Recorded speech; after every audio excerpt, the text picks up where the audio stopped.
ഉണ്ടോ? ഉണ്ടോ? ഞാൻ പക്ഷെ സന്തോഷം ആരിലും കാണുന്നില്ല. ഇനി എൻ്റെ പ്രശ്നമാണോ? എൻ്റെ പ്രശ്നമാണോ? ആയിരിക്കും അല്ലേ? ആരുടെയും മുഖത്തൊരു സന്തോഷമില്ല, നിരാശയുടെ മുഖമാണ്. നിരാശ അവിടെ ഇരുന്നോട്ടെ, അതിനെ ആരും ഉപദ്രവിക്കണ്ട, അവിടെ തന്നെ ഇരുന്നോട്ടെ. അത് നമ്മുടെ കൂടെ ഉള്ളതാ. അത് നിങ്ങൾ എടുത്ത് കളഞ്ഞാലും അത് നിങ്ങളുടെ കൂടെ തന്നെ വരും. വരത്തില്ലേ? വരും. സന്തോഷിക്കാൻ എന്തോരം കാര്യങ്ങളാണ്. ഈ മൈക്ക് ഞാനൊന്ന് പാസ് ചെയ്താൽ ഇന്ന് 1 മണിക്കൂർ അച്ഛൻ തന്നിട്ടുള്ളൂ. പേടിക്കണ്ട, ഞാൻ അത്രയൊന്നും പോകത്തില്ല. ഇപ്പോഴേ ആരും ഉറങ്ങാനുള്ള തയ്യാറെടുപ്പൊന്നും വേണ്ട. ഓക്കെ, അപ്പൊ ഞാൻ ഈ 1 മണിക്കൂറൊന്നും പോരാ, ഞാൻ ഈ മൈക്ക് അങ്ങോട്ട് തന്നാൽ ഓരോ സന്തോഷങ്ങളും പറയാൻ, അല്ലേ? ശരിയല്ലേ ഞാൻ പറഞ്ഞത്? അല്ലേ? ഈ കുഞ്ഞിനോട് ചോദിച്ചാൽ പോലും അവനും പറയാൻ ഒരുപാട് കാര്യങ്ങളുണ്ട്. പ്രയാസങ്ങളും സന്തോഷങ്ങളും ദുഃഖവും എല്ലാം നിറഞ്ഞു നിൽക്കുന്ന ലോകത്ത് കുടുംബമായി ഈ വർഷവും ദൈവം വെട്ടാതെ നിർത്തിയിരിക്കുമ്പോൾ എങ്ങനെ സന്തോഷിക്കാതിരിക്കാൻ പറ്റും? കറക്റ്റ് അല്ലേ? അല്ലേ? അപ്പൊ എല്ലാരും ഒന്ന് നന്നായിട്ടൊന്ന് ചിരിക്കാൻ പറ്റുമോ? എനിക്ക് വേണ്ടി എന്തായാലും നിങ്ങളുടെ അച്ഛൻ എന്നെ വിളിച്ചു, പിള്ളേരുടെ ഭാഷയിൽ അല്ലെ എൻ്റെ ഭാഷയിലൊക്കെ പറഞ്ഞ നിങ്ങൾ പെട്ടില്ലേ? പെട്ടു. നല്ല പാട്ടായിരുന്നു. ഇത്രയും യൂത്ത്സ് പാടുന്ന കണ്ടപ്പോൾ എനിക്ക് സന്തോഷമായി. Very good. അപ്പോൾ മടങ്ങി വരാം. അപ്പം ഞാൻ പറയാൻ വന്ന എന്തുവാ? സന്തോഷിക്കാൻ അല്ലേ? അതല്ലേ ഞാൻ പറയാൻ വന്നേ, പെട്ടെന്ന് മറന്നുപോയി. ഓക്കെ, അപ്പോൾ എനിക്ക് വേണ്ടി നിങ്ങൾ പെട്ടു, ഞാൻ പെടുത്തി, എന്തെങ്കിലും ആക്കട്ടെ. അപ്പോൾ എനിക്ക് വേണ്ടി സെറ്റല്ലേ? ഓക്കെ, അപ്പൊ എനിക്ക് വേണ്ടി ഞാനൊന്ന് കണ്ടോട്ടെ ഇളമ്പൽ ജെറുസലേം പള്ളിയിലെ ആളുകളൊന്ന് ചിരിക്കുന്നത്. എത്രയോ നാളായി ഒന്ന് ചിരിച്ചിട്ട്. ശരിയല്ലേ? നമ്മുടെ പ്രശ്നമായിരിക്കാം, നമ്മുടെ ദുഃഖമായിരിക്കാം, കടമായിരിക്കാം, രോഗമായിരിക്കാം, ചിരിക്കാൻ മറന്നുപോയിരിക്കുന്ന എത്രയോ ജീവിതങ്ങൾ ഇവിടെ ഇരിപ്പുണ്ട് അല്ലേ? എത്രയോ നാളായി. ഇനി തന്നെ ഒന്ന് ചിരിക്കണമെന്ന് വിചാരിച്ചാൽ വീട്ടിലുള്ളവർ പറയും തലയ്ക്ക് എന്തെങ്കിലും പ്രശ്നമുണ്ടെന്ന്. പള്ളി വന്ന് ഒന്ന് ചിരിക്കാമെന്ന് വിചാരിച്ചാൽ പള്ളിയിലുള്ളവർ പറയും അവക്ക് ഇത്രയും പ്രയാസമുണ്ട്, അതാണ്ട് അവൻ ഇത്രയും പ്രയാസമുണ്ട്, പള്ളി വന്നിരുന്നങ്ങ് ചിരിക്കുവാ. ശരിയല്ലേ? ഇവിടെ അങ്ങനൊന്നും ഇല്ല എന്ന് തോന്നുന്നു. ശരിയല്ലേ? യോജിക്കുന്നില്ലേ എന്നോട്? അപ്പോൾ എനിക്ക് വേണ്ടി ഞാൻ നിർത്തുകയാണ്, ഞാൻ അങ്ങോട്ട് പൊയ്ക്കോളാം, ആരടുത്തോട്ടും വരുന്നില്ല. ഒറ്റ മിനിറ്റ് ചിരിക്കാവോ? ചെറുതായിട്ടൊന്ന് ചിരിച്ചാൽ മതി. സന്തോഷമുള്ളവർ ദൈവം ഇന്ന് ഈ 2025 ഒക്ടോബർ മാസം 25-ാം തീയതി നന്മകൾ കൊണ്ട് നിറച്ചിട്ടുണ്ടെങ്കിൽ, ഞാൻ പറഞ്ഞു രോഗമുണ്ട്, പ്രയാസമുണ്ട്, ഇത് എല്ലാം ഉണ്ട്, ഞാൻ സമ്മതിക്കുന്നു, അവിടെ വെച്ചേക്ക. പക്ഷെ ഇങ്ങോട്ട് ആരോഗ്യത്തോടെ ബലത്തോടെ എത്രയോ ദിവസങ്ങളായി ഈ കൺവെൻഷന് വേണ്ടി ഒരുങ്ങുന്നു. പക്ഷേ ദൈവം അനുവദിച്ചത് കൊണ്ടല്ലേ എന്ന് ഇവിടെ ഇരുന്നത്. ആമേൻ. കറക്റ്റ് അല്ലേ? നമുക്ക് പറ്റുമോ? ഞാൻ എൻ്റെ സാക്ഷ്യം പറയുമ്പോൾ നിങ്ങൾ ഇങ്ങനെ കൈ വെക്കരുത്. ഞാൻ പറഞ്ഞിട്ടേ പോകത്തുള്ളൂ, പറയാനാ ഞാൻ വന്നേ. നിങ്ങൾ വെക്കരുത് കൈ, കേട്ടോ? അപ്പോ സന്തോഷത്തോടെ അവിടെ ഇരിക്കുന്നവര് ചിരിക്കണേ, കേട്ടോ? ഉറക്കൊന്നും വേണ്ട, പതുക്കെ. ഉറക്കിയാ ചിരിപ്പിക്കാറുള്ളത്, പക്ഷെ ഇന്ന് വേണ്ടാന്ന് വെക്കുന്നു ഞാൻ. അപ്പോ ദൈവം നടത്തിയിട്ടുണ്ടെങ്കിൽ, നന്മകൾ നിറച്ചിട്ടുണ്ടെങ്കിൽ, മക്കളെ അനുഗ്രഹിച്ചിട്ടുണ്ടെങ്കിൽ, പട്ടിണി കിടന്ന കാലത്ത് ദൈവം കണ്ടിട്ടുണ്ടവർ മാത്രം. ആമേൻ. യെസ്. ചിരിക്കാമോ? അപ്പൊ ഞാൻ 1 2 3 എത്ര പറയത്തുള്ളൂ, അപ്പോഴത്തേക്കും ചിരിക്കണം. ഞാൻ ചിരിക്കത്തില്ല. അപ്പൊ നിങ്ങൾ വിചാരിക്കും കൊച്ചമ്മയ്ക്ക് നന്മ ദൈവം തന്നില്ലേ? തന്നു, അതേ ഉള്ളൂ. ഓക്കെ, എന്നാല് തുടങ്ങാം.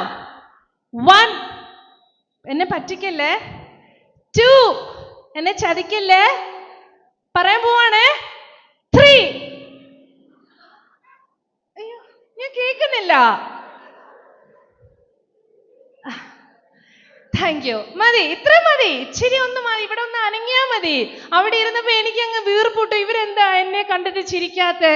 ഞാൻ ഇങ്ങനൊക്കെ ചിരിക്കുന്നുണ്ടല്ലോ എന്ന് ഞാൻ അവിടെ ഇരുന്ന് ചിന്തിച്ചപ്പോ എന്നാ ഒന്ന് ഇറങ്ങി വന്നിട്ട് എന്തെങ്കിലും ഒന്ന് കൊടുക്കണ്ടേ? Yes, thank you.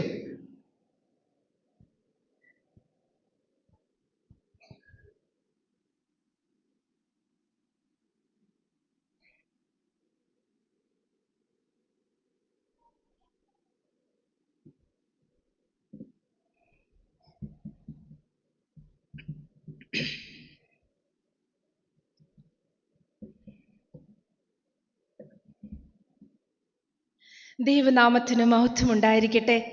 ഈ അനുഗ്രഹീതമായ ഈ ദിവസം വചന ശുശ്രൂഷയ്ക്കായി എനിക്ക് ലഭിച്ച അവസരത്തെ ഓർത്ത് ഞാൻ ദൈവത്തെ സ്തുതിക്കുകയും സ്തോത്രം ചെയ്യുന്നു.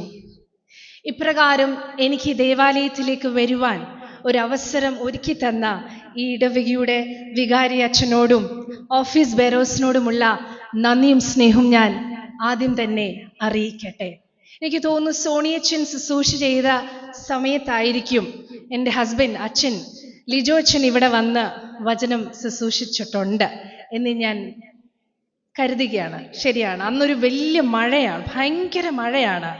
ഞാൻ അവിടെ ഇരുന്നതൊക്കെ ഇപ്പം എൻ്റെ ഓർമ്മയിലേക്ക് വരികയാണ്. ആ നല്ല ഓർമ്മകളെയൊക്കെ ഞാൻ ദൈവത്തെ സ്തുതിക്കുന്നു. എനിക്കും ഇവിടെ വരുവാൻ തക്കവണ്ണം ദൈവം ഏറ്റവും വലിയൊരു ഭാഗ്യം തന്നതിനെ ഓർത്ത് ഞാൻ ദൈവത്തെ സ്തുതിക്കുന്നു. കൊച്ചമ്മയുടെ സാന്നിധ്യം, ഞാൻ പറഞ്ഞല്ലോ, നല്ലൊരു ഗായസംഘം, എല്ലാത്തിനും നന്ദി. Thank you. നാളെ നമ്മൾ കുടുംബ ദിന പ്രതിഷ്ഠ ദിനമായി കൊണ്ടാടുകയാണല്ലോ, സഭയായി കൊണ്ടാടുകയാണ്. ഒരു ചോദ്യം ചോദിച്ച് ഞാൻ തുടങ്ങുകയാണ്. ചോദ്യത്തിന് എന്നോട് ഇതൊന്ന് കുറച്ച്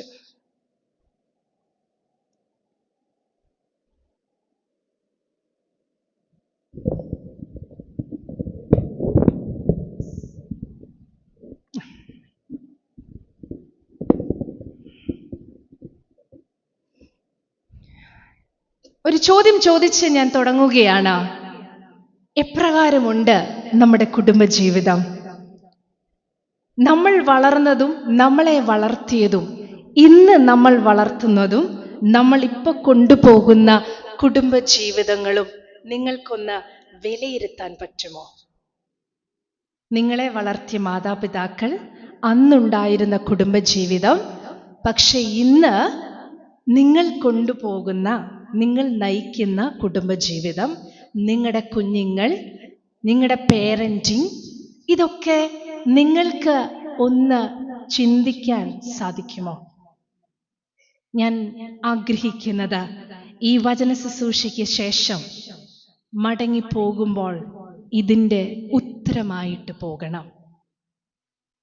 ഞാനല്ല സംസാരിക്കുന്നത്, ഇന്ന് ഓരോരുത്തരോടും ദൈവാത്മാവ് സംസാരിക്കട്ടെ എന്ന് ഞാൻ ആത്മാർത്ഥമായി പ്രാർത്ഥിക്കുകയാണ്.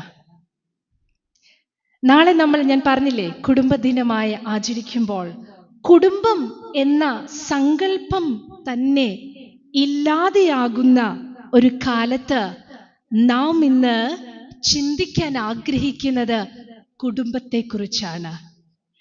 നമ്മുടെ പട്ടണങ്ങളിലൊക്കെ ഒരു സിറ്റി പാരിഷ് അവിടെയിലൊക്കെ പോകുമ്പോൾ, ഇവിടെയും ഉണ്ട്, ഇല്ല എന്നല്ല, കുറച്ചും കൂടെ അവിടെയാണെന്ന് തോന്നുന്നു, വിവാഹം കഴിക്കാത്ത കുട്ടികളുടെ എണ്ണം കുറവാണ്. അങ്ങനൊരു സിസ്റ്റം പോലും ഞങ്ങൾക്ക് വേണ്ട എന്ന് പറയുന്ന ചുറ്റുപാടിലാണ് നമ്മൾ ഇന്ന് ജീവിക്കുന്നത്. ഞങ്ങൾക്ക് ഇതിലൊന്നും വലിയ വിശ്വാസമില്ല, ഇതിലൊന്നും വലിയ കാര്യം ഇല്ല.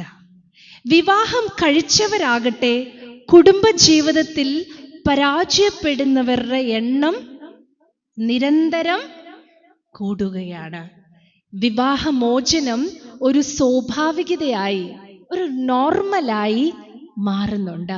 പണ്ട് നമ്മളെടുത്ത് ആരെങ്കിലും പറഞ്ഞു വരിക, അയ്യോ എൻ്റെ മോൾക്കും മോനും ചെറിയ പ്രശ്നങ്ങളുണ്ട്, അവർ തമ്മിൽ ഡിവോഴ്സ് ആകാൻ പോവുക, ഇതൊക്കെ പറയുമ്പോൾ നമുക്കൊരു സങ്കടം ഉണ്ടായിരുന്നു, ഇല്ലേ? പക്ഷെ ഇന്ന് അതൊരു സ്വാഭാവികതയായി, അതൊരു നോർമലായി മാറുന്നുണ്ട്. ഇന്ന് ഏറ്റവും അധികം വേറൊരു കാര്യവും കൂടെ കൂടുതലുണ്ട്. എന്താണെന്നറിയാമോ? Separated but not divorced. കൊള്ളാം അല്ലേ? Separated not divorced. സെപ്പറേറ്റഡ് ആണ്, പക്ഷെ ഡിവോഴ്സ്ഡ് ആയിട്ടില്ല. അവരെന്തുകൊണ്ടാണ് അങ്ങനെ ജീവിക്കാൻ ആഗ്രഹിക്കുന്നത്? ഞാൻ ചിന്തിക്കുന്നത് മതത്തെയോ സമൂഹത്തെയോ പേടിച്ച്, അല്ലെങ്കിൽ മാതാപിതാക്കളെ സങ്കടപ്പെടുത്തണ്ടെന്ന് വിചാരിച്ചായിരിക്കും അവരങ്ങനെ ജീവിക്കുന്നത്.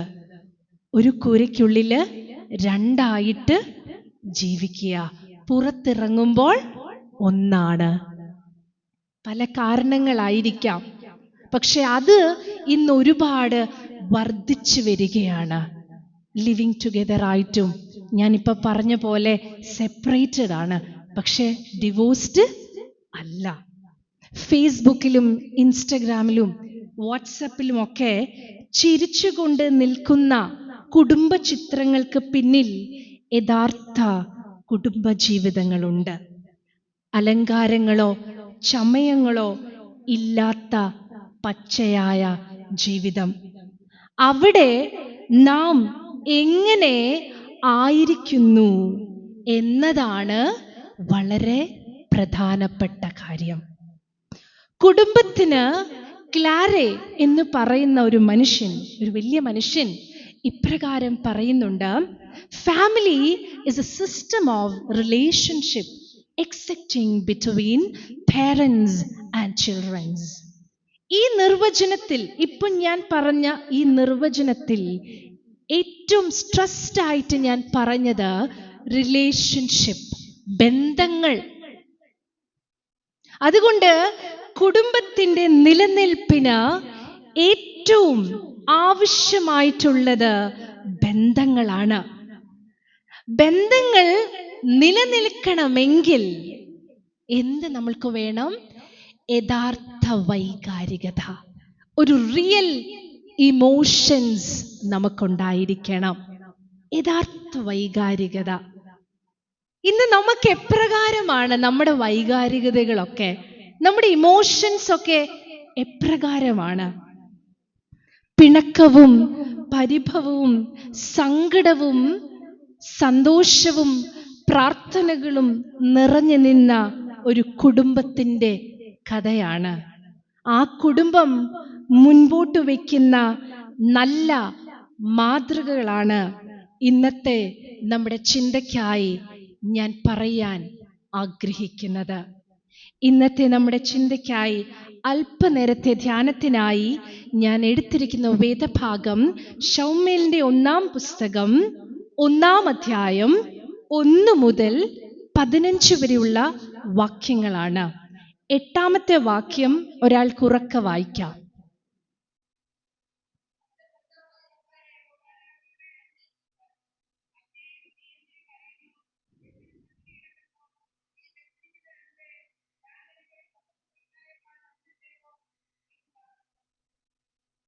മതി, കണ്ണുകളടയ്ക്കാം, പ്രാർത്ഥിക്കാം.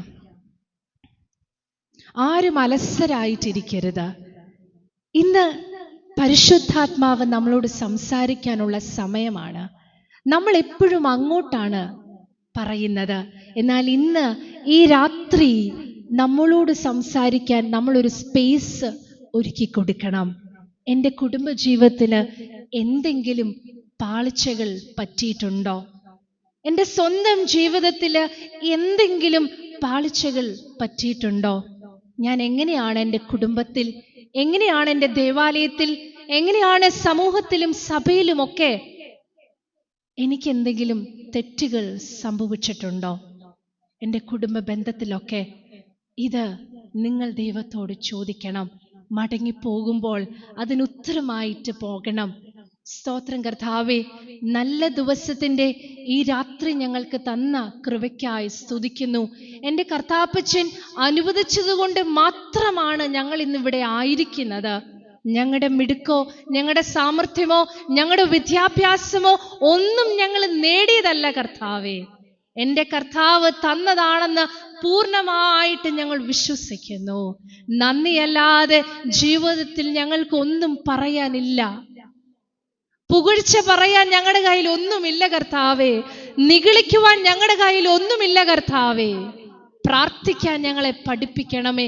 സ്നേഹിക്കുവാൻ ഞങ്ങളെ പഠിപ്പിക്കണമേ. ക്ഷമിക്കുവാൻ ഞങ്ങളെ പഠിപ്പിക്കണമേ കർത്താവേ. നിന്റെ സന്നിധിയിലേക്ക് ഞങ്ങൾ അടുത്തു വരുമ്പോൾ ഞങ്ങളുടെ ഉള്ളങ്ങളെ ഉള്ളതുപോലെ അറിയുന്ന ഒരു കർത്താവ് ഉണ്ടല്ലോ. എൻ്റെ കർത്താപ്പച്ചൻ ഞങ്ങളെ മനസ്സിലാക്കുന്നത് പോലെ ആരാ കർത്താവേ ഞങ്ങളെ മനസ്സിലാക്കുക? പട്ടിണിയുള്ള കാലത്തും എങ്ങനെ എൻ്റെ കുഞ്ഞിനെ വളർത്തുമെന്നുള്ള കാലത്തും എൻ്റെ കുഞ്ഞുങ്ങളെ ഓർത്ത് ഭാരപ്പെട്ട സമയത്ത് എൻ്റെ കർത്താവ് ഞങ്ങളെ ചിറങ്കിൽ മറച്ചല്ലോ, നന്മകൾ കൊണ്ട് നിറച്ചല്ലോ കർത്താവേ. എങ്ങനെ ഞങ്ങൾക്ക് അടങ്ങിയിരിക്കാൻ സാധിക്കും? എങ്ങനെ ഞങ്ങൾക്ക് സ്തോത്രം പറയാതെ ഇരിക്കാൻ സാധിക്കും കർത്താവേ? കുടുംബ ദിനത്തിനു വേണ്ടി ഞങ്ങൾ ഒരുങ്ങുകയാണ്. കുടുംബത്തോടെ ഈ വർഷവും ഞങ്ങളെ വെട്ടാതെ നിർത്തിയല്ലോ. മേലാൽ കാഴ്ചെങ്കിലോ ഞങ്ങളുടെ കുറവോൾക്കാതെ ഞങ്ങളെ ഇത്രത്തോളം ഞങ്ങളെ മാനിക്കുന്നല്ലോ കർത്താവേ. ഇത്രമേൽ സ്നേഹിപ്പാൻ ഞങ്ങൾ എന്തുള്ളൂ കർത്താവേ? വചനവുമായി അടിയൻ നിൽക്കുമ്പോൾ ബലഹീനത ഏറെയുണ്ട് കർത്താവേ. വിക്കനായ മോശയുടെ നാവിനോട് കൂടെ ഇരുന്ന ദൈവം അടിയന്റെയും നാവിനോട് കൂടെ ഇരിക്കണമേ എന്ന് അപേക്ഷിക്കുന്നു. കേൾക്കുന്ന ജനത്തെ ബലപ്പെടുത്തണമേ. എല്ലാം ചന്തവും ഉചിതമായി അവസാനിക്കുവാൻ ആഗ്രഹിക്കുകയാണ്. എല്ലാം അറിയുന്ന യേശുവിൻ്റെ നാമത്തിൽ തന്നെ. ഞാൻ എവിടെ വചനവുമായിട്ട് കടന്നു പോകുമ്പോഴും പറയുന്ന ഒരു കാര്യമുണ്ട്. നമ്മൾ എത്ര പഠിച്ച് കാണാതെ പഠിച്ച് ഒരുങ്ങി നിന്നാലും ഇവിടെ നിൽക്കണമെങ്കിൽ ഒരു കൃപ വേണം. ഞാൻ ആഗ്രഹിക്കുന്നതും ഞാൻ വിശ്വസിക്കുന്നതും ഒന്നാണ്. ഈ കൃപ എനിക്ക് കിട്ടണമെങ്കിൽ എന്നെ കേൾക്കുന്ന വിശ്വാസ ജനത്തിൻ്റെ പ്രാർത്ഥനയാണ്. പ്രാർത്ഥനയോടെ നിങ്ങളായിരിക്കണമേ എന്ന് ഞാൻ അപേക്ഷിക്കുക. ബലഹീനത ഏറെയുണ്ട്. പരിശുദ്ധാത്മാവിൽ നിന്ന് സംസാരിക്കുവാൻ, നാവിടറാതെ മനസ്സ് തളരാതെ നിൽക്കാൻ നിങ്ങൾ പ്രാർത്ഥിക്കണമേ എന്ന് ഞാൻ അപേക്ഷിക്കുന്നു. ശമൂവേലിന്റെ 1-ാം പുസ്തകം ആരംഭിക്കുന്നത് എൽക്കാന എന്ന് പേരുള്ള ഒരു പുരുഷനെ പരിചയപ്പെടുത്തിയാണ് ഈ പുസ്തകം ആരംഭിക്കുന്നത്. തുടർന്ന് അവന്റെ നാടും കുടുംബവും നമുക്ക് പരിചിതമാകുന്നു. എഫ്രൈം മലനാട്ടിൽ താമസിച്ചിരുന്ന എൽക്കാനയ്ക്ക് 2 ഭാര്യമാർ ഉണ്ടായിരുന്നു. ഒരാൾക്ക് മക്കളില്ല, മറ്റൊരാൾക്ക് മക്കളുണ്ട്. ആരൊക്കെയായിരുന്നു 2 ഭാര്യമാർ? ആരൊക്കെയാ? ഹന്നയും പെനീനയും. അതുകൊണ്ട് തന്നെ ഒരാളിന് മക്കളുണ്ട്, ഒരാൾക്ക് മക്കളില്ല. അതുകൊണ്ട് തന്നെ ആ കുടുംബത്തിൽ ചില പ്രശ്നങ്ങളും ഉണ്ട്. ചിലതല്ല, കുറച്ചേറെ പ്രശ്നങ്ങൾ നിലനിൽക്കുന്നുണ്ട്. എന്നാൽ അതിൻ്റെ മധ്യത്തിലും അവർ ദൈവത്തെ ആരാധിക്കുന്നത് മുടക്കിയില്ല. അവർ ദൈവത്തെ ആരാധിക്കുന്നത്, പ്രശ്നങ്ങൾ ഉണ്ടായിരുന്നു, അങ്ങനല്ലേ ഞാൻ പറഞ്ഞത്? ആ പ്രശ്നത്തിൻ്റെ മധ്യത്തിലും ദൈവത്തെ കണ്ടെത്താൻ അവർ മറന്നില്ല, ആരാധിപ്പാൻ മറന്നില്ല. വേദനകളെ പ്രാർത്ഥനകളാക്കി മാറ്റിയ ഈ കുടുംബം ഇന്നത്തെ കുടുംബ ബന്ധങ്ങൾക്ക് പകർത്തു നൽകുന്ന ചില മാതൃകകളെ പങ്കുവെച്ച് ഞാൻ ഈ ധ്യാനം അവസാനിപ്പിക്കാം. 3 ചിന്തകളാണ് ഞാൻ പറയാൻ ആഗ്രഹിക്കുന്നത്. 1, കുടുംബം വൈകാരികതകൾ വ്യയം ചെയ്യപ്പെടുന്ന ഇടമായിരിക്കണം. കുടുംബം വൈകാരികതകൾ വ്യയം ചെയ്യപ്പെടുന്ന ഇടമായിരിക്കണം. The family should be a place where emotions are expressed. അതെങ്ങനെയാണ്? എൽക്കാനയുടെ കുടുംബത്തെ പരിചയപ്പെടുത്തുമ്പോൾ അവിടെ തന്നെ ആ കുടുംബത്തിലുള്ള ചില പ്രശ്നങ്ങൾ അവർ അവിടെ അവതരിപ്പിക്കുന്നുണ്ട്. 2 ഭാര്യമാർ, അതിലൊരാൾക്ക് മക്കളില്ല, മറ്റൊരാൾക്ക് മക്കളുണ്ട്.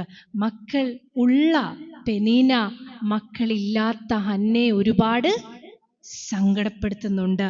പക്ഷേ അപ്പോൾ തന്നെ എൽക്കാന ഹന്നയോട് പറയുന്ന ഒരു പദമുണ്ട്, ഒരു വാക്യം ഇപ്രകാരമാണ്.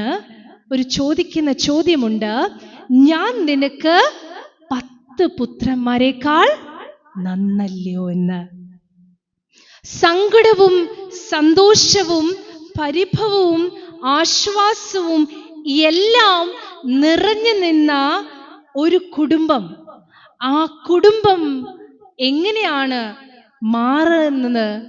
ആ കുടുംബത്തിന് ഒരു ജീവൻ ഉണ്ടായിരുന്നു. എന്തൊക്കെയാ അവിടെ ഉള്ളത്?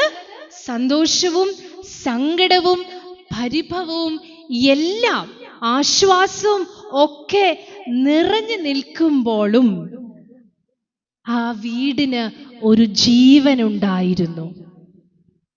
ചോദ്യം നിങ്ങളോട്, നമ്മുടെ കുടുംബത്തിനുള്ളില്, നമ്മുടെ കുടുംബത്തിന് ഒരു ജീവൻ ഉണ്ടോ? നമ്മുടെ കുടുംബത്തിനൊരു ജീവനുണ്ടോ? ഉണ്ടോ? സന്തോഷം മാത്രം നിറഞ്ഞു നിന്നാൽ ഒരു ജീവൻ ഉണ്ടാകണമെന്ന് നിർബന്ധമില്ല. ഇവിടെ എല്ലാം ഉണ്ടായിരുന്നു.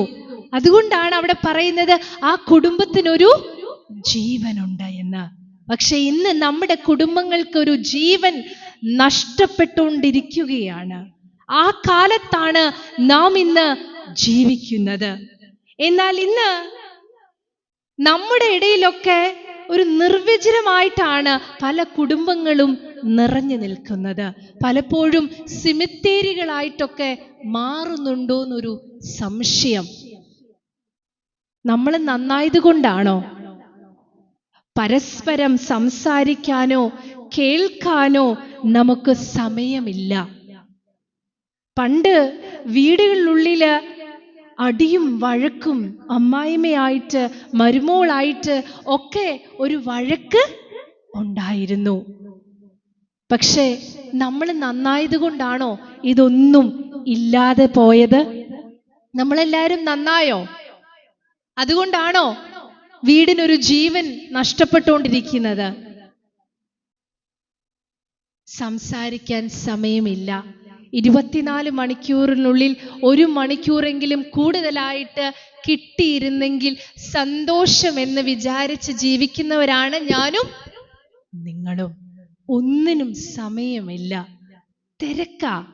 ഇവിടെ ഇരിക്കുമ്പം പോലും മനസ്സ് പലയിടത്താ അല്ലേ?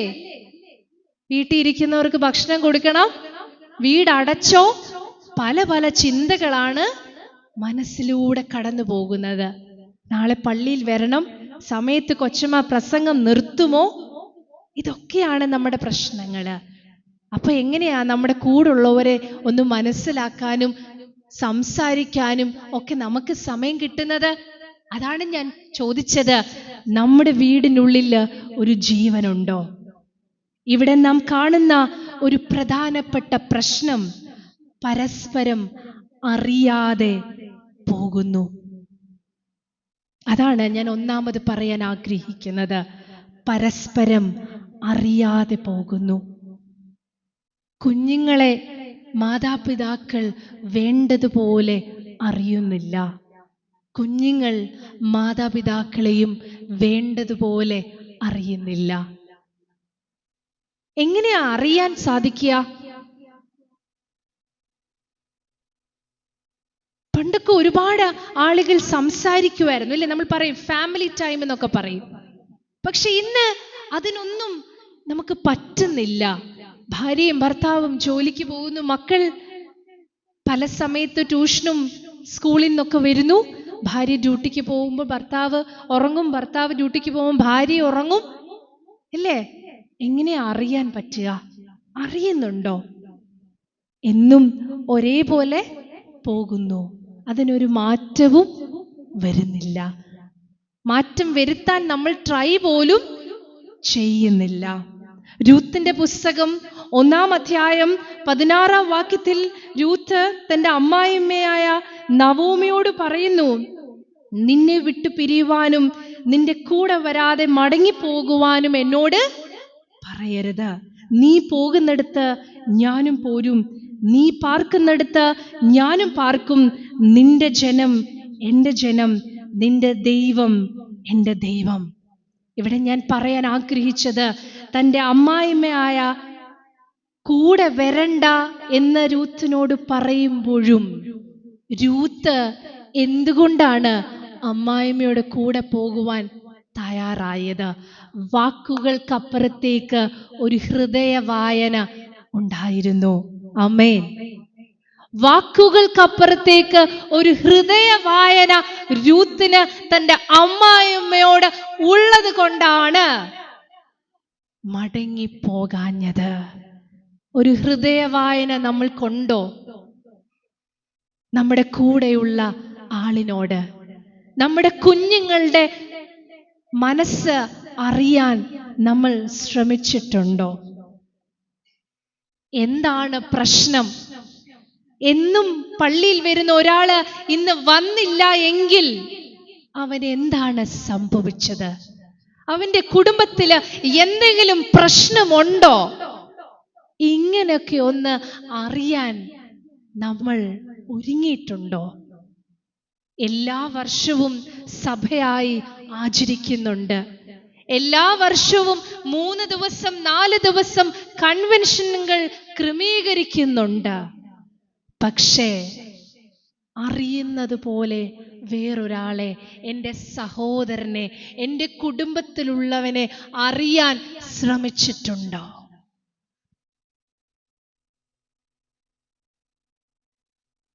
ഇന്ന് പലപ്പോഴും പലതും അറിയാതെ പോകുന്നത് കൊണ്ടാണ് പലതും നമ്മുടെ വീടിനുള്ളില്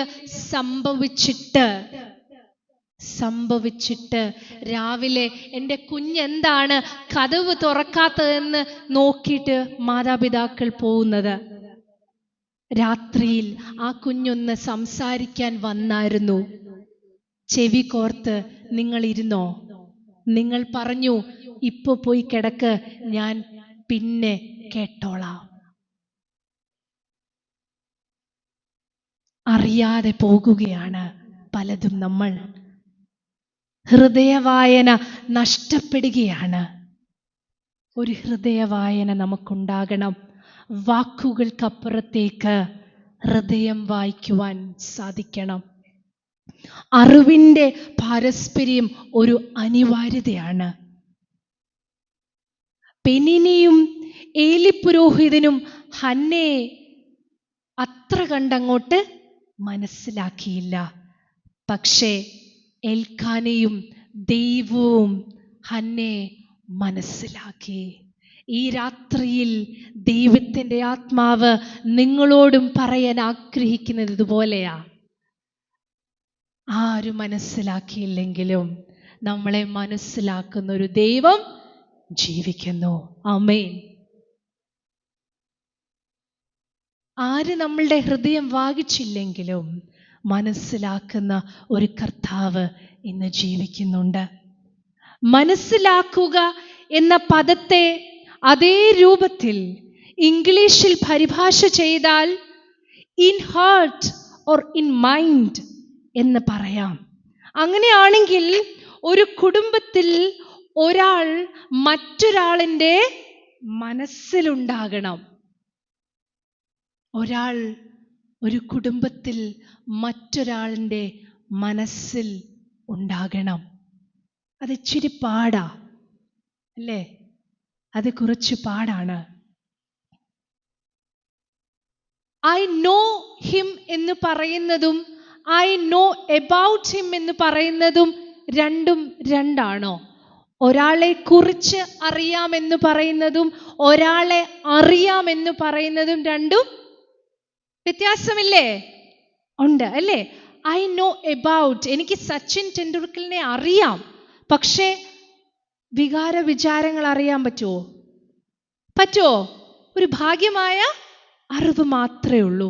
പക്ഷേ ഐ നോ ഹിം, എനിക്കെൻ്റെ കുഞ്ഞിനെ അറിയാം, അവൻ്റെ വികാര വിചാരങ്ങൾ എനിക്ക് അറിയാം.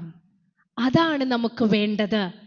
എനിക്കെൻ്റെ സഹോദരനെ അറിയാം, എനിക്കെൻ്റെ പാർട്ട്ണറിനെ അറിയാം, എനിക്കെൻ്റെ കുഞ്ഞിൻ്റെ മനസ്സ് കാണാൻ സാധിക്കുന്നുണ്ട്.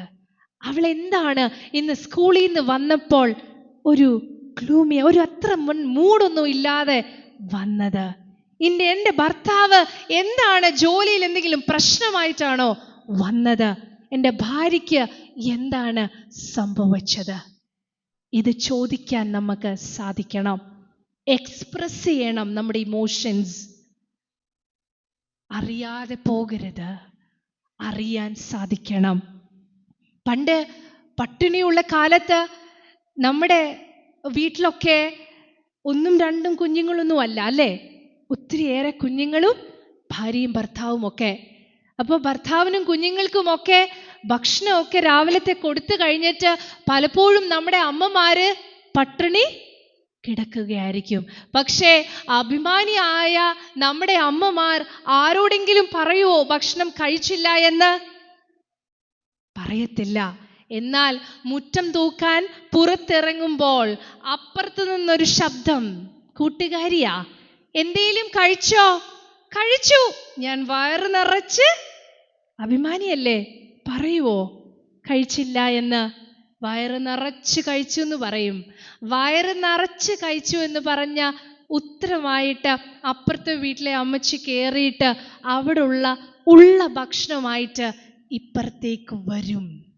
വയറ് നിറച്ച് കഴിച്ചു എന്ന് പറഞ്ഞ എൻ്റെ കൂട്ടുകാരിക്ക് കൊടുക്കാൻ. അതിൻ്റെ പേരാണ് ഹൃദയവായന.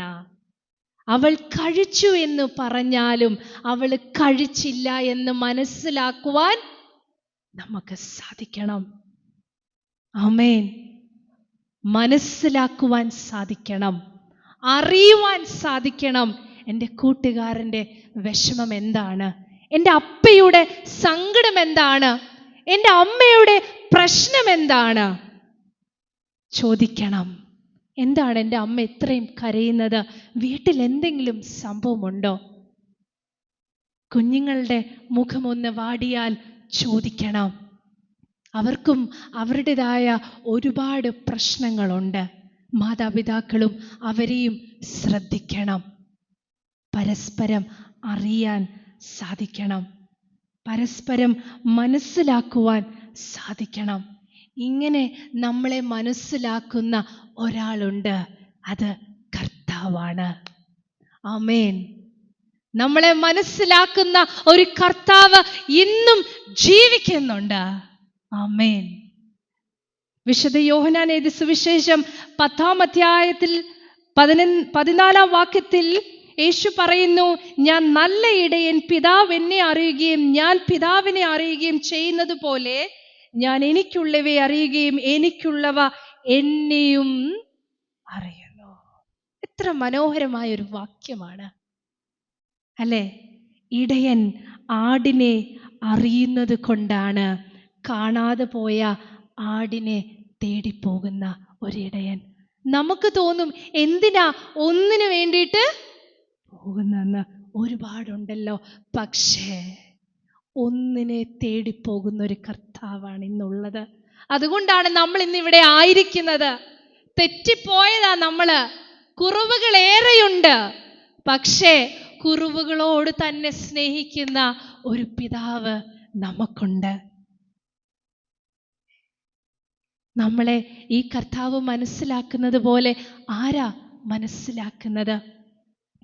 ഇടയൻ അറിയാം ആടിന് ഇളക്കം തട്ടിയ വെള്ളം പേടിയാണെന്ന്. ശത്രുക്കളെ എതിർത്ത് നിൽക്കുവാൻ ആടിന് കഴിയില്ല എന്ന് ഇടയന് അറിയാം.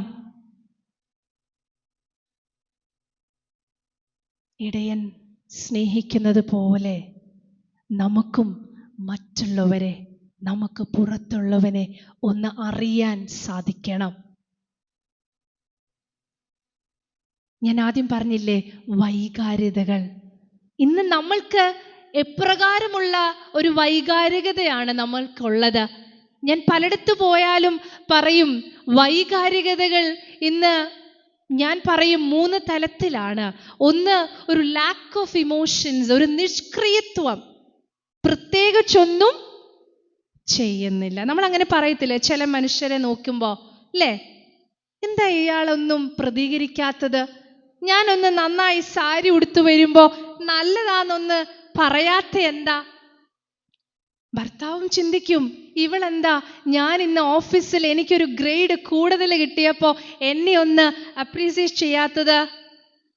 തിരിച്ചും കുഞ്ഞുങ്ങളോടും നമ്മൾ പറയും, അല്ലേ, ഒരു നിഷ്ക്രിയത്വം, പ്രത്യേകിച്ചൊരു വികാരവുമില്ല, ലാക്ക് ഓഫ് ഇമോഷൻസ്.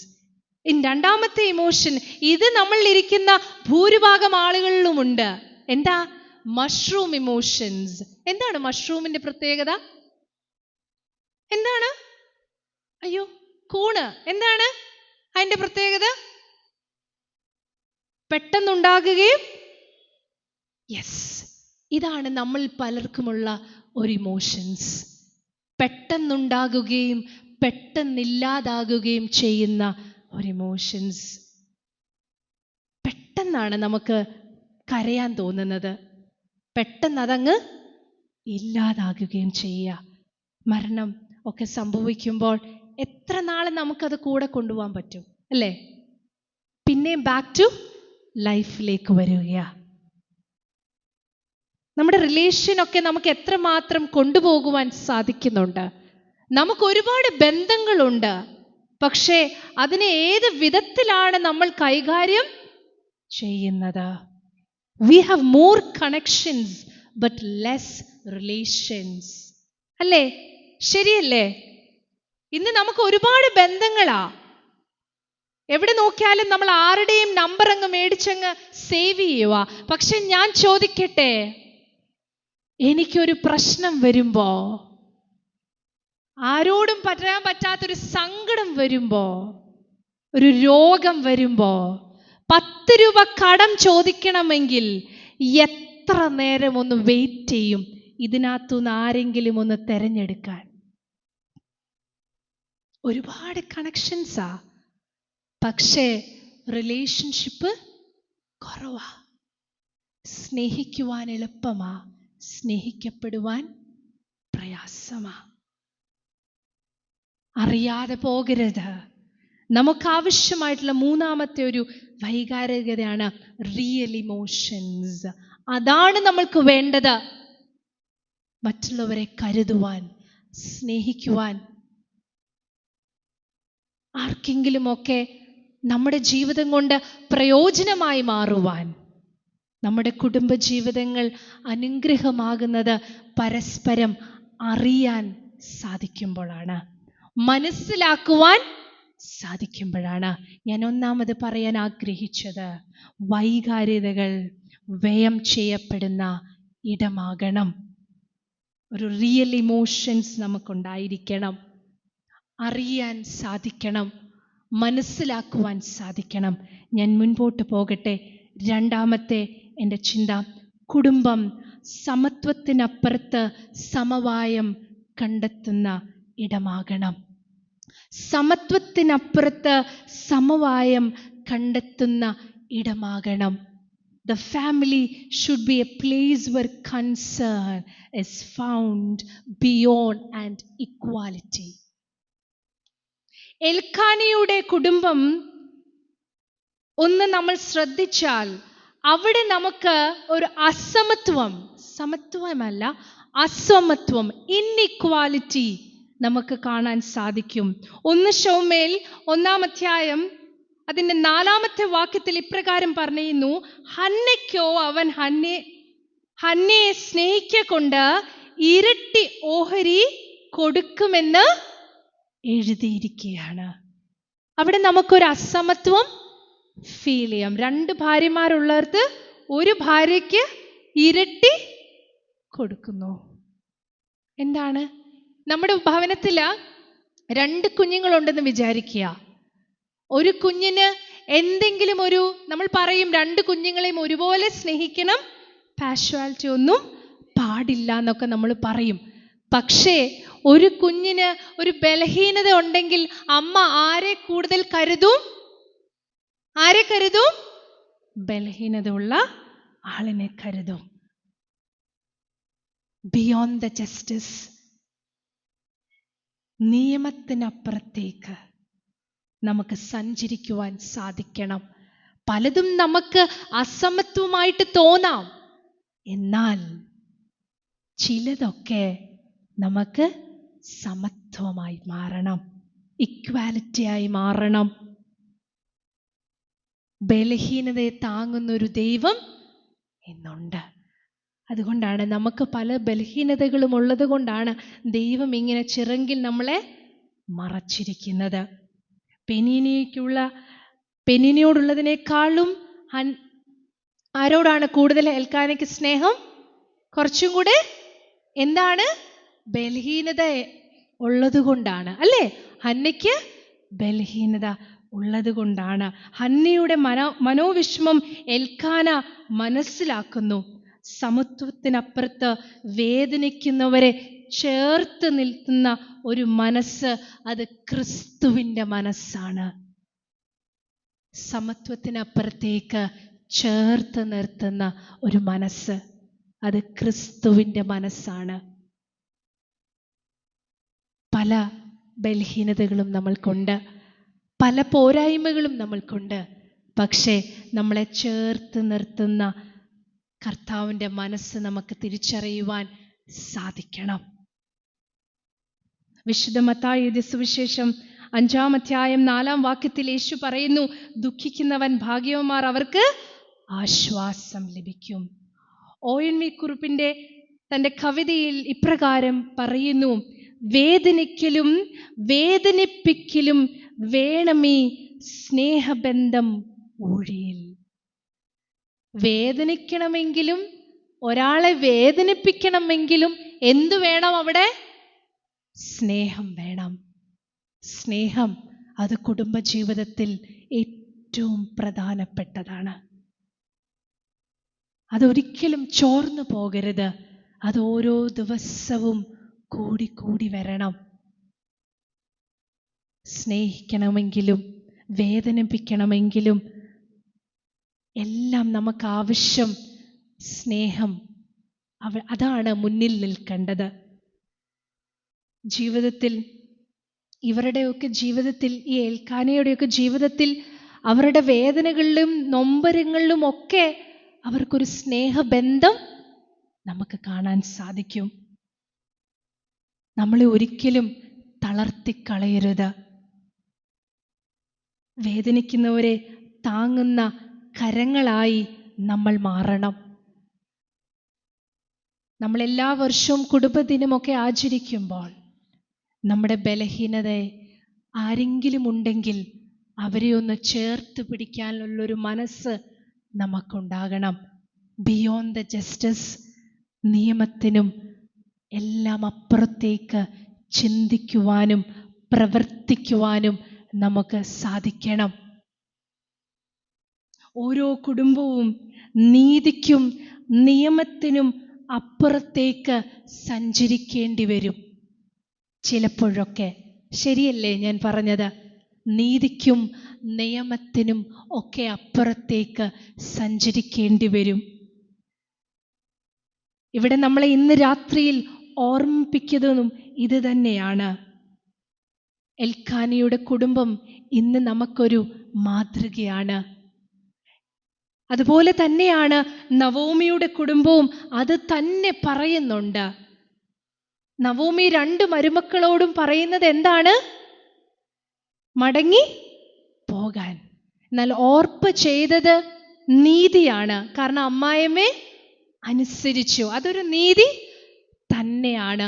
പക്ഷേ രൂത്ത് ചെയ്തത് നീതിക്കപ്പുറത്തേക്ക് തൻ്റെ അമ്മായിയമ്മയെ മനസ്സിലാക്കിയത് കൊണ്ടാണ് അമ്മായിയമ്മയുടെ കൂടെ പോകുന്നത്. അതാണ് ഞാൻ പറഞ്ഞത്, നിയമവും നീതിയും ഒക്കെയുണ്ട്, പക്ഷേ അതിൻ്റെ അപ്പുറത്തേക്ക് യാത്ര ചെയ്യുവാൻ നമ്മുടെ കുടുംബ ബന്ധങ്ങൾക്ക് സഞ്ചരിക്കേണ്ടി വരും. നീതിക്കപ്പുറത്തേക്ക് യാത്ര ചെയ്യുവാൻ സാധിക്കണം. ചേർത്ത് നിർത്താൻ നമുക്ക് സാധിക്കണം. ഞാൻ ആദ്യം പറഞ്ഞില്ലേ, ഇടയൻ ആടിനെ തേടി പോകുന്നത്.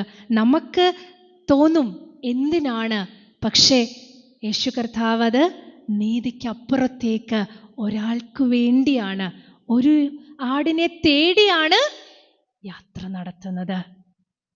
നീതിക്കപ്പുറത്തേക്ക് ചിന്തിക്കുവാൻ നമുക്ക് സാധിക്കണം. നീതിക്കപ്പുറത്തേക്കുള്ള ഈ യാത്രയ്ക്ക് ഇന്ധനമാകുന്നത് സ്നേഹമാണ്. ഞാൻ ഈ ഒരു പോയിന്റിൽ പറയാൻ ആഗ്രഹിച്ചത്, നിയമത്തിനും നീതിക്കും അപ്പുറത്തേക്ക് നമുക്ക് വ്യത്യസ്തരായി ജീവിക്കുവാൻ സാധിക്കണം. ഒരു വ്യത്യസ്തത നമ്മുടെ ജീവിതത്തിൽ ഉണ്ടാകണമെങ്കിൽ നീതിക്കും നിയമത്തിനും അപ്പുറത്തേക്ക് യാത്ര ചെയ്യാൻ നമുക്ക് സാധിക്കും. എല്ലാവരും സംസാരിക്കുന്നത് പോലെ, എല്ലാവരും പ്രവർത്തിക്കുന്നത് പോലെ നമ്മൾ ചെയ്താൽ എന്തെങ്കിലും വ്യത്യസ്തത നമ്മുടെ ജീവിതത്തിൽ ഉണ്ടോ? അങ്ങനെയല്ല. ഒരു വ്യത്യസ്തത നമുക്ക് വേണമെങ്കിൽ നീതിക്കപ്പുറത്തേക്ക്, ബിയോണ്ട് ദ ജസ്റ്റിസ്, അങ്ങനെ യാത്ര ചെയ്യുമ്പോഴാണ് നമ്മൾ പലർക്കും ഒരു താങ്ങായിട്ട് മാറുന്നത്. നമ്മുടെ കരങ്ങൾ അവരുടെ ഉണ്ട് എന്ന് അവർക്കൊരു വിശ്വാസം നമ്മളിൽ ഉണ്ടാകണം. ഞാനുണ്ട്. കുടുംബജീവിതത്തിലാണെങ്കിലും നമ്മുടെ പാർട്ട്നേഴ്സിന് തോന്നണം, അവൾ എൻ്റെ കൂടെയുണ്ട്, അവൻ എൻ്റെ കൂടെയുണ്ട്, എൻ്റെ മക്കൾ എൻ്റെ കൂടെയുണ്ട്, ഞങ്ങൾ ഒരുമിച്ചാണ്. എന്ത് പ്രതിസന്ധികളും, ഏത് പ്രലോഭനങ്ങളിലും, ഏത് ദുഃഖങ്ങളിലും, സങ്കടങ്ങളിലും ഒക്കെ എനിക്കെൻ്റെ കുടുംബമുണ്ട്. അവിടെ യാത്ര ചെയ്യണമെങ്കിൽ നീതിക്കും നിയമത്തിനും അപ്പുറത്തേക്ക് യാത്ര ചെയ്യാൻ സാധിക്കണം. ഞാൻ പറയാൻ ആഗ്രഹിച്ചത്, കുടുംബം സമത്വത്തിനപ്പുറത്ത് സമവായം കണ്ടെത്തുന്ന ഇടമായിരിക്കണം. ഒരു കാര്യം കൂടെ പറഞ്ഞ് ഞാൻ അവസാനിപ്പിക്കുകയാണ്. മൂന്നാമത്തെ അവസാനമായി, കുടുംബം പരിമിതികൾക്കിടയിലും പരമോന്നതനെ മറക്കാത്ത ഇടം. പരിമിതികൾക്കിടയിലും പരമോന്നതനെ മറക്കാത്ത ഇടം. The family should be a place where the Almighty is never forgotten despite limitations. എൽക്കാനയുടെ കുടുംബം അനുഗ്രഹീതമായതിൻ്റെ കാരണം 1 ശമൂവേൽ 1-4 നാം കാണുന്നു. അവൻ ശീലോവിൽ സൈന്യങ്ങളുടെ യഹോവയെ നമസ്കരിപ്പാനും അവൻ യാഗം കഴിപ്പാനും തൻ്റെ പട്ടണത്തിൽ നിന്ന് ആണ്ടുതോറും ശീലോവിലേക്ക് പോക പതിവായിരുന്നു. ഒരു പതിവ് നമ്മുടെ കുടുംബ ജീവിതത്തിൽ ഉണ്ടായിരിക്കണം. ഒരു പതിവ്. തൻ്റെ പ്രശ്നങ്ങൾ മാറിയത് കൊണ്ടോ മാറാനോ അല്ല അവൻ ശീലോവിലേക്ക് പോയത്. യഹോവയെ നമസ്കരിപ്പാനും അവൻ യാഗം കഴിപ്പാനുമാണ് അവൻ പോയത്. എന്തെങ്കിലും പ്രതീക്ഷിച്ചാണോ യാത്ര നടത്തിയത്? പക്ഷേ പലപ്പോഴും ഇന്ന് നമ്മൾ പലതും പ്രതീക്ഷിച്ചല്ലേ പലയിടത്തേക്കുമുള്ള യാത്ര തിരിക്കുന്നത്. ഒരിടത്ത് കിട്ടിയില്ലെങ്കിൽ മറ്റൊരിടത്തേക്ക് ഓടിപ്പോവുക. കിട്ടുന്നിടത്തുനിന്ന് നമ്മളങ്ങ് എത്ര കാലം വേണമെങ്കിലും അങ്ങ് വെയിറ്റ് ചെയ്യുക അല്ലേ? എന്തെങ്കിലുമൊക്കെ പ്രതീക്ഷിച്ചാണോ നമ്മൾ ദേവാലയത്തിലേക്ക് വരുന്നത്? അങ്ങനെയാണെങ്കിൽ യേശു കർത്താവും എന്തെങ്കിലുമൊക്കെ നമ്മളിൽ നിന്നും അല്ലേ? കല്ലറയിലേക്ക് പോയ 2 സ്ത്രീകൾ എന്തെങ്കിലും പ്രതീക്ഷിച്ചാണോ പോയത്? ആണോ? അവിടെ അവർക്ക് പ്രയാസമുണ്ടെന്നും പ്രതികൂലമുണ്ടെന്നും എല്ലാം അവർക്കറിയാമായിരുന്നു. പക്ഷേ അവരുടെ യാത്ര മുൻപോട്ട് തന്നെ ആയിരുന്നു. ഒറ്റ കാരണമേ ഉള്ളൂ, ഈ യേശു കർത്താവുമായിട്ടുള്ള സ്നേഹം മാത്രമാണ്.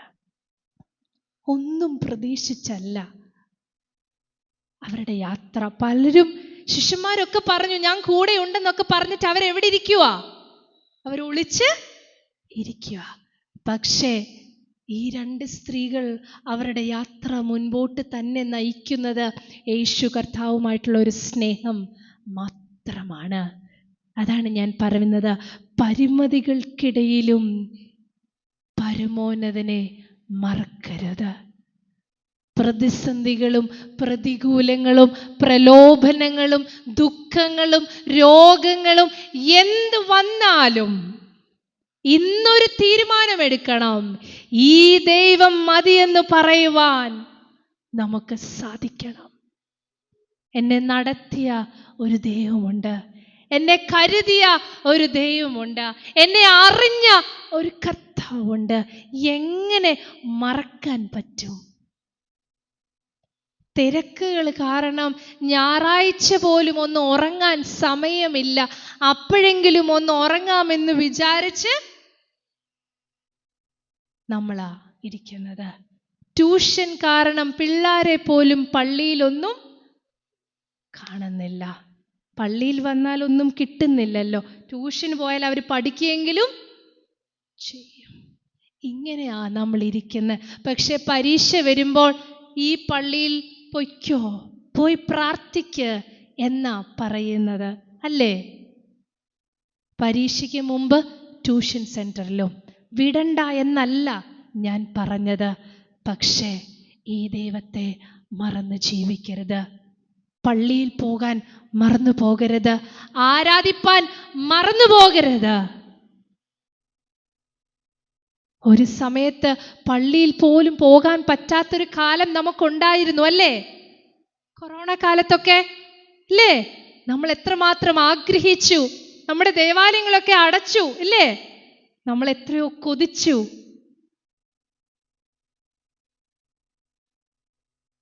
എന്ത് പ്രതിസന്ധി വന്നാലും, എന്ത് പ്രയാസം വന്നാലും, ഏത് പ്രശ്നങ്ങളുടെ ഇടയിലും ഈ ദൈവത്തെ ആരാധിപ്പാൻ നമുക്ക് കഴിയണം. കുടുംബമായി തന്നെ ആരാധിക്കാൻ സാധിക്കണം. നീ പൊയ്ക്കോ, ഞാൻ വീട്ടിലിരുന്നോളാം, അങ്ങനെയല്ല. നമ്മളെ ഒറ്റയ്ക്കല്ലേ നമ്മൾ പ്രാർത്ഥിക്കുമ്പോൾ ദൈവം കേൾക്കുന്നത്. അപ്പൊ എങ്ങനെയാ നീ പൊയ്ക്കോ, ഞാൻ വീട്ടിലിരുന്നോളാം, ഞാൻ വീട്ടിൽ ഇരുന്ന് പ്രാർത്ഥിച്ചോളാം എന്ന് പറയുന്നത്? അങ്ങനെയല്ല. ദൈവം ആഗ്രഹിക്കുന്നത്, നമ്മളെ കുടുംബമായി ദൈവം ഈ ലോകത്ത് സൃഷ്ടിച്ചിട്ടുണ്ടെങ്കിൽ കുടുംബമായി തന്നെയാ പോകേണ്ടത്. കുടുംബമായിട്ടാണ് ഈ ദൈവത്തെ ആരാധിക്കേണ്ടത്. കൂനിയായ സ്ത്രീ ദേവാലയത്തിലേക്ക് പോകുന്നത് കൂന് നിവരാൻ ആയിരുന്നെങ്കിൽ കുറച്ചു നാൾ കഴിഞ്ഞ് പോകുമ്പോൾ ആ യാത്ര അവൾ അവസാനിപ്പിക്കുമായിരുന്നു. അതുകൊണ്ടാണോ അവൾ ദേവാലയത്തിലേക്ക് പോയത്? അല്ല, അതുകൊണ്ടല്ല പോയത്. പക്ഷെ പോയത് കൊണ്ടാണ് അവൾക്ക് നിവർന്നതും. നമ്മളൊന്നും പ്രതീക്ഷിക്കരുത്. നമ്മൾ പ്രാർത്ഥിച്ചാൽ ഉടനെ നമ്മുടെ പ്രാർത്ഥന കേൾക്കണമെന്ന് ആഗ്രഹിക്കുന്നവരാണ്. ഒന്ന് പ്രാർത്ഥിക്കും, രണ്ട് പ്രാർത്ഥിക്കും, മൂന്നാമത് പ്രാർത്ഥിച്ചാൽ നമ്മൾ കിട്ടിയില്ലെങ്കിൽ പൊറുപൊറുക്കും. എനിക്ക് തന്നില്ലല്ലോ, ഞാൻ ഇത്രയൊക്കെ ചെയ്തല്ലോ, ഞാൻ ഇവിടെ ഒക്കെ പോയല്ലോ, ദൈവം എൻ്റെ പ്രാർത്ഥന കേട്ടില്ലല്ലോ. അങ്ങനല്ല. ദൈവത്തിൻ്റെ സമയമുണ്ട്. അതിനായി നമ്മൾ വെയിറ്റ് ചെയ്യണം. ഓരോ ദിവസവും നമ്മൾ വിചാരിക്കുന്നതിനും നനയ്ക്കുന്നതിനും അപ്പുറമായി നമ്മളെ നടത്തുന്നില്ലേ? പതിവായിരുന്നു എന്ന വാക്ക് ഇവിടെ ശ്രദ്ധേയമാണ്. നമുക്കൊരു പതിവ് സൃഷ്ടിക്കാൻ സാധിക്കണം. നമ്മുടെ ജീവിതത്തിൽ പതിവുണ്ടായിരിക്കണം. നമ്മളെല്ലാവരും നമ്മുടെ കുഞ്ഞുങ്ങൾക്ക് വേണ്ടി പ്രാർത്ഥിക്കുകയാണ്, അല്ലേ? ഞാൻ എവിടെ പോയാലും പറയും, നമ്മുടെ കുഞ്ഞുങ്ങൾക്ക് വേണ്ടി പ്രാർത്ഥിക്കുമ്പോൾ അവരെങ്ങോട്ടും പോകരുത്, അവരെ ദുഷ്ടൻ തൊടരുത് എന്നൊക്കെയല്ലേ നമ്മൾ പ്രാർത്ഥിക്കുന്നത്. അവർ മടങ്ങി വരും. മടങ്ങി വരണമെങ്കിൽ നമ്മുടെ കുഞ്ഞുങ്ങളോട് ചോദിക്കുമ്പോൾ അവർ പറയണം, ഞങ്ങൾ എന്ത് തെറ്റ് ചെയ്താലും എൻ്റെ അമ്മ പ്രാർത്ഥിക്കുന്നത് അവരോർക്കണം.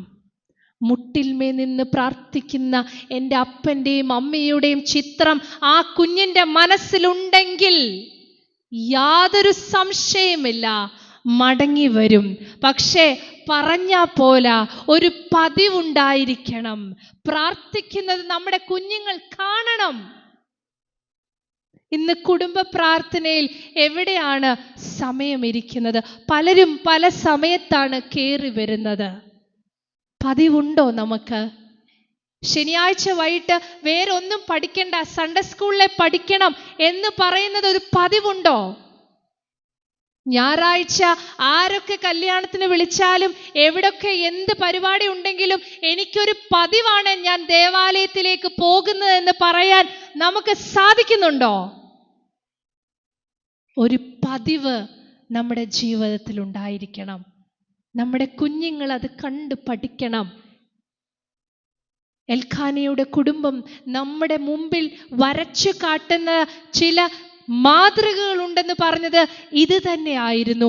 അവരുടെ കുടുംബത്തിൽ പ്രശ്നങ്ങളും പ്രയാസങ്ങളും ദുഃഖങ്ങളും ഒക്കെ ഉണ്ടായിരുന്നപ്പോൾ അവിടെയും അവർ അവരുടെ ദൈവത്തെ ആരാധിപ്പാൻ മറന്നുപോയില്ല. അവർ ദേവാലയത്തിലേക്ക് പോകുവാനുള്ളത് മറന്നുപോയിരുന്നില്ല. നമ്മൾ പോകണം. നമ്മൾക്ക് ഒരു പതിവ് സൃഷ്ടിക്കുവാൻ സാധിക്കണം. കുടുംബത്തിൻ്റെ അനുഗ്രഹീതമായ നിലനിൽപ്പിന് ചില പതിവുകൾ ആവശ്യമാണ്. പരിമിതികൾക്കിടയിലും പരമോന്നതനെ ആരാധിക്കുന്ന ഒരു ഇടം നമുക്കുണ്ടായിരിക്കണം. ഞാൻ നിങ്ങളോട് പറഞ്ഞില്ലേ എൻ്റെ സാക്ഷ്യം ഞാൻ പറയുമെന്ന്. ഈ മാസം 8-ാം തീയതി രാവിലെ, ബുധനാഴ്ച രാവിലെ എൻ്റെ കുഞ്ഞിനും അച്ഛനുമൊക്കെ ഭക്ഷണം ഉണ്ടാക്കി കൊടുത്ത് കുഞ്ഞിനെ സ്കൂളിലേക്ക് വിട്ട് കഴിഞ്ഞപ്പോൾ എനിക്ക് അടിവയറ്റിൽ നിന്നൊരു വേദന വന്നു. അതിവേദനയായിരുന്നു. ഇവിടെ ചെങ്ങമനാട് ഒരു ഹോസ്പിറ്റലിലേക്ക് പോയി. അവർ പറഞ്ഞു യൂറിൻ ഇൻഫെക്ഷൻ ആണെന്നൊക്കെ പറഞ്ഞു. എന്നിട്ടും തിരിച്ചു വന്നു. കുറച്ചൊക്കെ മാറി ഞാൻ തിരിച്ചു വന്നു. പിന്നെയും ഒരു 3 മണി 4 മണി ആയപ്പോൾ അതിവേദന, പോയ വേദന തിരിച്ചു വന്നു. അതുപോലെ അതേ ശക്തിയോടെ തന്നെ ആ വേദന തിരിച്ചു വന്നു. വീണ്ടും അതേ ഹോസ്പിറ്റലിലേക്ക് പോയി. അന്നേരം അച്ഛനോട് ഡോക്ടർ പറഞ്ഞു, പെട്ടെന്ന് കൊണ്ടുപോയിക്കോ, അപ്പൻഡിക്സ് പൊട്ടാറായി. എന്നോട് പറഞ്ഞില്ല, കാരണം വേദന എടുത്ത് ഞാൻ ഇരിക്കുകയല്ലേ. ഏതെങ്കിലും മൾട്ടി സ്പെഷ്യാലിറ്റി ഹോസ്പിറ്റലിലേക്ക് കൊണ്ടുപോയിക്കോളാൻ പറഞ്ഞു. ആംബുലൻസ് വേണമെന്ന് ചോദിച്ചു. എൻ്റെ ബലഹീനത എൻ്റെ ഭർത്താവിന് അറിയാവുന്നത് കൊണ്ട് അതിനകത്ത് കയറി ഇനി അവൾ കൂടുതലായിട്ട് വേദനിക്കുമെന്ന് അച്ഛൻ അറിയാവുന്നതുകൊണ്ട് അതിനകത്ത് വേണ്ട, ഞാൻ തന്നെ കൊണ്ടുപോയിക്കോളാന്ന് പറഞ്ഞു. അങ്ങനെ അച്ഛൻ തന്നെ 100-ലാണോ 80-ലാണോ 150-ലാണോ ഒന്നും എനിക്കറിയില്ല, എങ്ങനെ ആയാലും 10 1 മണിക്കൂറിന് മുന്നേ ഒക്കെ ഞങ്ങൾ അവിടെ എത്തി. എവിടെ? ലൈഫ് ലൈൻ ഹോസ്പിറ്റലിലേക്ക്. അവിടെ ചെന്നപ്പോൾ അവർ പലവിധമായ പ്രശ്നങ്ങൾ എനിക്കുണ്ടെന്നൊക്കെ പറയുന്നുണ്ട്. അവിടെ എനിക്ക് എല്ലായിടത്തും വേദനയാണ്. അടിവയറ്റിൽ നിന്നൊക്കെ വേദന മാറി, ഇപ്പം മൊത്തത്തിൽ അങ്ങ് വേദനയാ. എനിക്ക് വേദന കൊണ്ട് ഇരിക്കാൻ വയ്യ. ഒരു ദിവസം എന്നെ ഒബ്സർവേഷനിലൊക്കെ ഇട്ടിട്ട് അവർക്ക് മനസ്സിലായി ഇത് പൊട്ടിയിട്ടില്ല എന്ന് മനസ്സിലായി. ദൈവം സഹായിച്ച് പിറ്റേ ദിവസം CT സ്കാനൊക്കെ എടുത്തു. ഒരു ചെറിയ വേദന പോലും സഹിക്കാത്ത ഞാൻ ആ 2 ദിവസം ഞാൻ എന്തൊക്കെ സഹിച്ചു എന്ന് ചോദിച്ചാൽ എനിക്കറിയില്ല. പക്ഷെ ഞാൻ പരാതി ഒന്നും പറഞ്ഞില്ല ആരോടും. CT സ്കാൻ കഴിഞ്ഞപ്പോൾ അവർ പറഞ്ഞു, ഒരു വെടിക്ക് 2 പക്ഷി പോലെ അപ്പൻഡിക്സും ഉണ്ട്, ഹെർണിയും ഉണ്ട്. സന്തോഷമായി. ഒന്നിന് പോയതാ, 2 ഉണ്ട്. ഇന്ന് ഞാനിവിടെ നിൽക്കുന്നത് 2 ഓപ്പറേഷൻ കഴിഞ്ഞിട്ടാ. പരിമിതികൾക്കിടയിലും പരമോന്നതനെ മറക്കാൻ പറ്റില്ല. ഞാൻ ഓപ്പറേഷൻ കഴിഞ്ഞ് ആ റൂമിൽ ഒറ്റയ്ക്ക് കിടന്നപ്പോൾ ഞാൻ ചിന്തിച്ചത് ഒന്നാണ്, ഞാൻ എത്ര നേരം എടുത്തു ഞാൻ ഈ ICUവിൽ ഒറ്റയ്ക്കൊന്ന് കിടക്കാൻ. ഇതുവരെ പോലും ഞാൻ ആ 2 അസുഖത്തിൻ്റെ പേര് പോലും ഞാനൊന്നും പറഞ്ഞിട്ടില്ല. ആ 2 അസുഖവും എൻ്റെ വയറ്റിലുണ്ടെന്ന് എനിക്ക് അറിയില്ലായിരുന്നു. പക്ഷേ ഒന്നെനിക്കറിയാം, വിക്കനായ മോശയുടെ നാവിനോട് കൂടെ ഇരുന്ന ദൈവം എൻ്റെ നാവിനോട് കൂടെ ഇരിക്കുമെന്ന് ഞാൻ പൂർണ്ണമായി വിശ്വസിക്കുന്നു. വ്യാഴാഴ്ച മുതൽ തുടങ്ങിയ പ്രസംഗമാ, നാളെയുമുണ്ട്. ദൈവം നിർത്തി. ഞാൻ അച്ഛനോട് ചോദിച്ചു, ഇതൊന്നെല്ലാം വിളിച്ച് ക്യാൻസൽ ചെയ്യാമോ? അച്ഛൻ പറഞ്ഞു, വേണ്ട, നീ പൊയ്ക്കോ. ഈ സാക്ഷ്യം പറയാനായിരിക്കും ചിലപ്പോൾ നിനക്ക് ദൈവം രോഗം തന്നത്. പരിമിതികൾക്കിടയിലും പരമോന്നതനെ മറക്കാത്ത ഇടമായിരിക്കണം. പ്രതിസന്ധിയും പ്രലോഭനങ്ങളും പ്രതികൂലങ്ങളും രോഗവും ഒക്കെ വന്നാലും 2014 എൻ്റെ അപ്പന് ഏറ്റവും എന്തോ വലിയൊരു രോഗം കണ്ടുപിടിച്ചില്ല. വെല്ലൂരിൻ്റെ വൈദ്യശാസ്ത്രം പറഞ്ഞു മെറ്റൽ വാൽവ് കൊളാപ്സ് എന്ന് പറയുന്നത് എന്തും സംഭവിക്കാം, ഈ ലോകത്തും തന്നെ മാറ്റപ്പെടാമെന്നൊക്കെ പറഞ്ഞ ഒന്നെനിക്കറിയാം, എൻ്റെ പപ്പായെ 2014 ഞാനും എൻ്റെ അനീത്തിയും എൻ്റെ മാതാവും പ്രാർത്ഥിച്ചുകൊണ്ടിരുന്ന ദൈവം, ആ ദൈവം 2025 ഒരു മെഡിസിനും ഇല്ലാതെ കൂടുതലായിട്ട് പ്രവർത്തിക്കുവാൻ എൻ്റെ പപ്പായെ ദൈവം നടത്തിയെങ്കിൽ, മാതാപിതാക്കളുടെ ദൈവം എൻ്റെ ദൈവം എന്ന് പറയാൻ എനിക്ക് സാധിക്കും. ആ ദൈവം എന്നെയും കണ്ടിട്ടുണ്ട് എന്ന് ഞാൻ പൂർണ്ണമായി വിശ്വസിക്കുന്നു. അതുകൊണ്ട് കുടുംബജീവിതങ്ങളിൽ നമുക്ക് ദൈവം തന്നെങ്കിൽ മറ്റുള്ളവരെ മനസ്സിലാക്കുവാൻ ഉള്ള ഒരു മനസ്സ് എനിക്കുണ്ടായിരിക്കണം.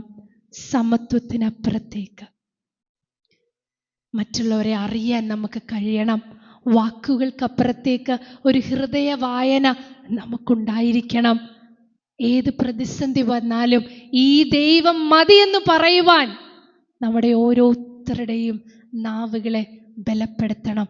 എല്ലാവരെയും ദൈവം അനുഗ്രഹിക്കട്ടെ എന്ന് പറഞ്ഞുകൊണ്ട് നിർത്തുന്നു. Thank you.